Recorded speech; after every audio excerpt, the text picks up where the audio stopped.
माँ की मौत कैसे हुई? किसने कहा थारी माँ की मौत हो गई? थारी माँ मरी कोनी, थारी माँ जिंदा है।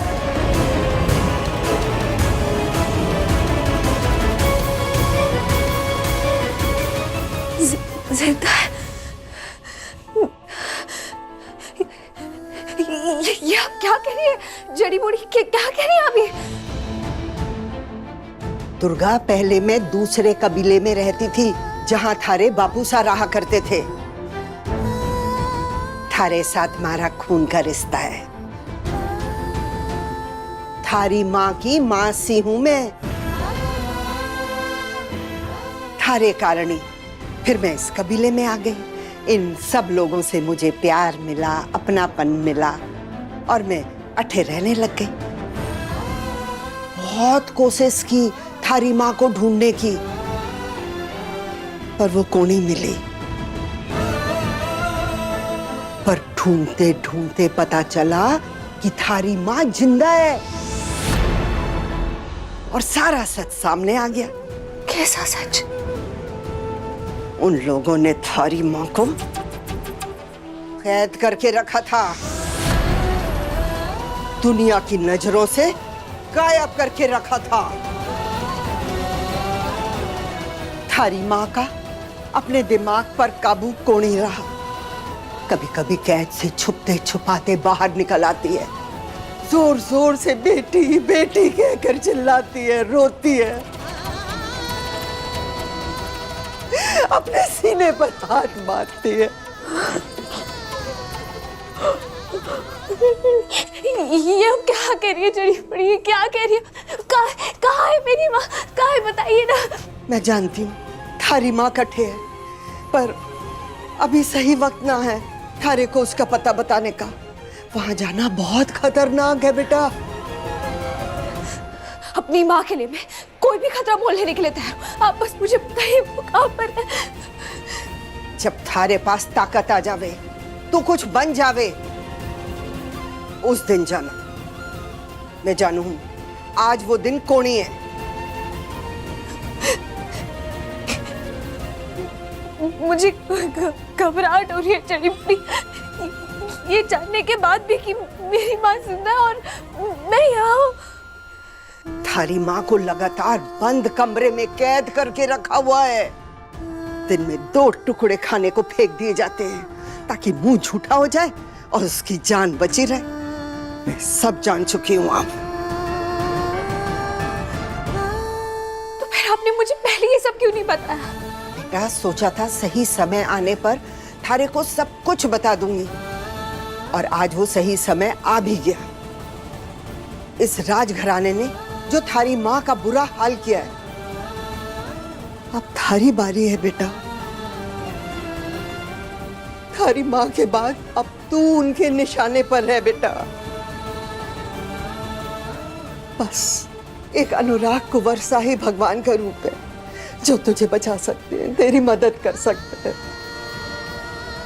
अगर मेरे नसीब में बचना लिखा होगा ना, तो अपने आप बच जाऊंगी। किसी की मदद की जरूरत नहीं है मुझे। दुर्गा की पहचान इस राजघराने से ही है पापा। बचपन से यहीं पली बड़ी है, यहीं पढ़ाई की, और आपने उसे वादा किया था कि आप उसकी मेडिकल की पढ़ाई करवाएंगे। मैं पहले ही कह चुका हूं कि दुर्गा का नाम इस घर में नहीं सुनना चाहता मैं। क्यों? ऐसा किया क्या है उसने? अरे आप ही ने तो बताया था ना कि दुर्गा मुझसे मिलने आई थी हॉस्पिटल में अपने हस्बैंड के साथ।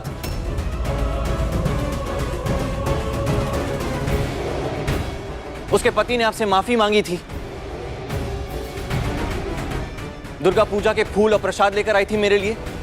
फिर ऐसा क्यों हम नहीं ले सकते दुर्गा का नाम इस घर में? और ये नियम मैंने तो पहले नहीं सुना। तुम थे नहीं यहां, बीमार थे तुम, नहीं जानते तुम। राजेश मर चुका है।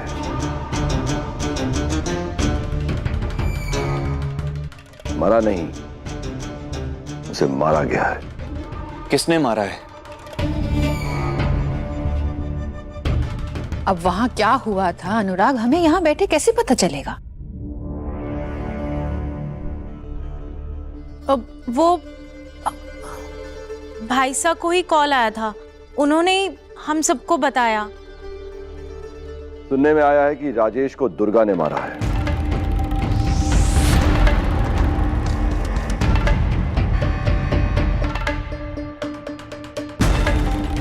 नहीं, मैं नहीं मानता। वैसे ही जैसे इस बात को नहीं मानता कि दुर्गा अपने पति के साथ आई थी हॉस्पिटल में मुझसे मिलने के लिए। अनुराग, तुम ये सब चीजें रहने दो। क्यों रहने दूं पापा मैं?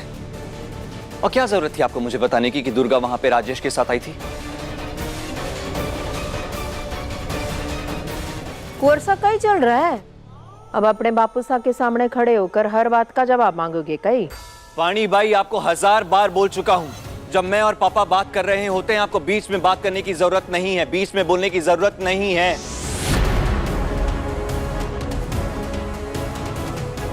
मानता हूं इस राजघराने के बेटे को आपने जन्म दिया है, पर इससे आपको यह हक नहीं मिलता कि आप मेरे और पापा के बीच में बोलें।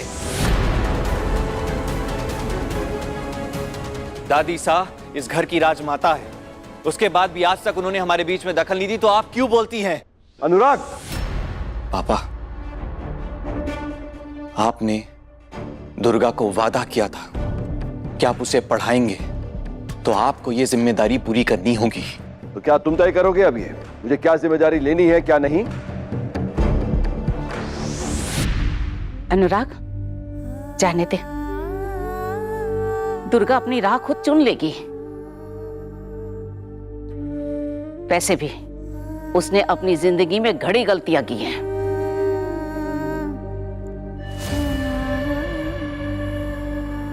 दादी, सही गलत मैं नहीं जानता, मैं बस इतना कह रहा हूं कि पापा ने दुर्गा को वादा किया था कि वो उसे पढ़ाएंगे, तो उन्हें अपनी ये जिम्मेदारी पूरी करनी चाहिए।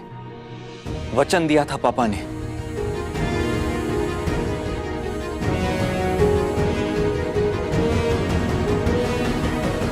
बेटा, तू अनुराग कुंवर साहब से इतनी नाराज क्यों हो रही है? बेटा, तुझे तो उन पर अभिमान होना चाहिए। हाँ बेटा, अगर वो गुस्सा भी है, उनके मन में जरा सी भी तेरे लिए खटास है, इसका मतलब लोगों ने उनके मन में तेरे लिए जहर घोलाया है।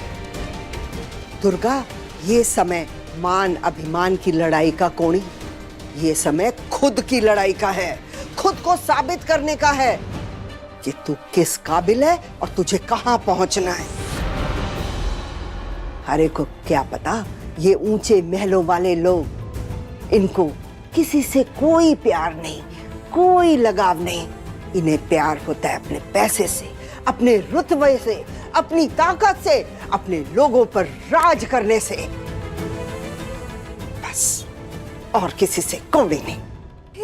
इस वक्त मेरे दिमाग में कुछ नहीं जा रहा है चढ़ी बूढ़ी, मुझे बस अपनी माँ को देखने का बहुत मन कर रहा है। बताइए ना, वो कहाँ है, वो कौन है, कैसी है वो? अपनी माँ को सिर्फ देख लोगी और उसे अपने पास कौन ही रख पाओगी, ये थारे को मंजूर होगा? सिर्फ देख लेने से तो काम नहीं चलेगा ना। इस समय तुम इस काबिल कौन ही हो कि उसे अपने पास रख सको? पहले अपने पांव पर खड़ी हो जाओ। तब तक माँ को कुछ हो गया तो? थारी माँ ने इतने सालों में घने कष्ट सहे हैं और घने कष्ट सहकर अपनी जिंदगी गुजार रही है। थोड़े दिन और सह लेगी ताकि एक दिन तू उसे बचाने जाए और बचाकर अपने साथ वापस ले आए। बेटा, वो दिन जरूर आएगा। थारे को राजघराने के खिलाफ आवाज उठानी पड़ेगी, पर राजघराने की मदद से ही थारे को आगे बढ़ना होगा। फिर सही वक्त का इंतजार करना होगा।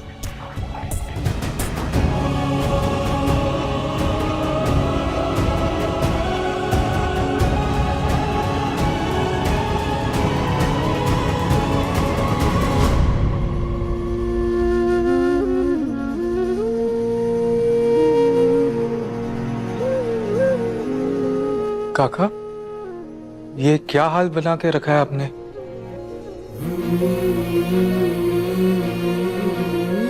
आप ठीक हो?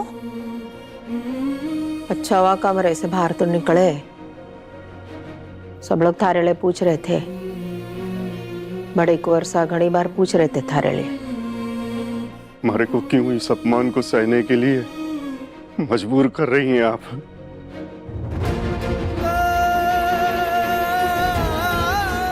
आपके साथ मैंने ऐसा नहीं किया। कोई पाप हो गया हमारे से? बताइए हमारे को। कौन सी बात में अपमान लगा थारे को माधव? अपमान तो मारा हुआ है अटे। तू तो कुल का बेटा है, इस कुल का। राजघराने के बेटे को मैंने जन्म दिया, परंतु राजघराने का हिस्सा को नहीं बन पाई मैं।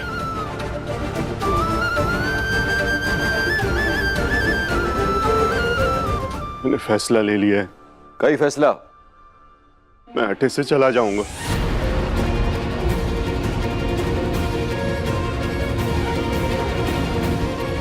कठे जाओगे?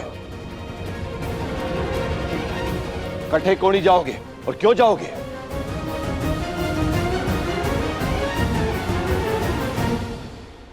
माधव, अटिया,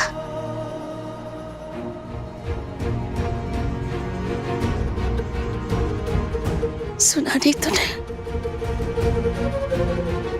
अटिया बेटा,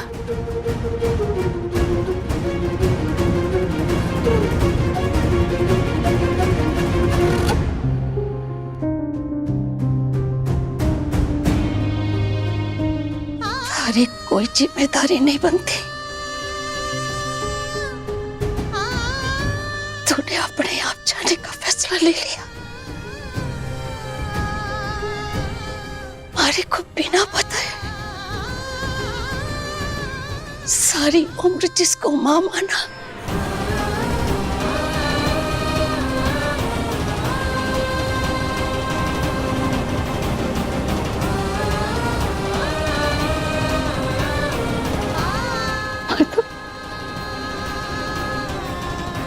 हमारे को भी बताने की जरूरत को नहीं समझी।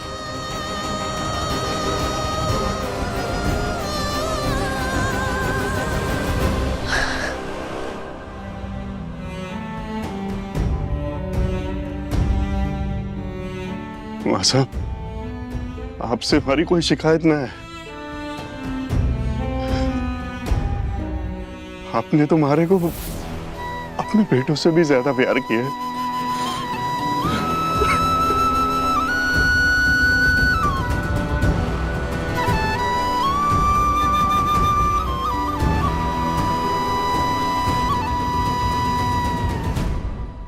फिर मारे को छोड़ के जाने के लिए क्यों कह रहा? मासा को छोड़ के कभी नहीं जाना।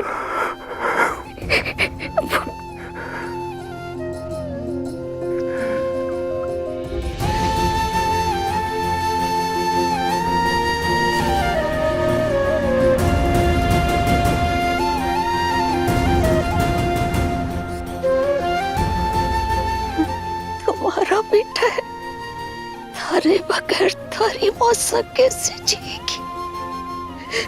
ये तूने एक बार भी नहीं सोचा।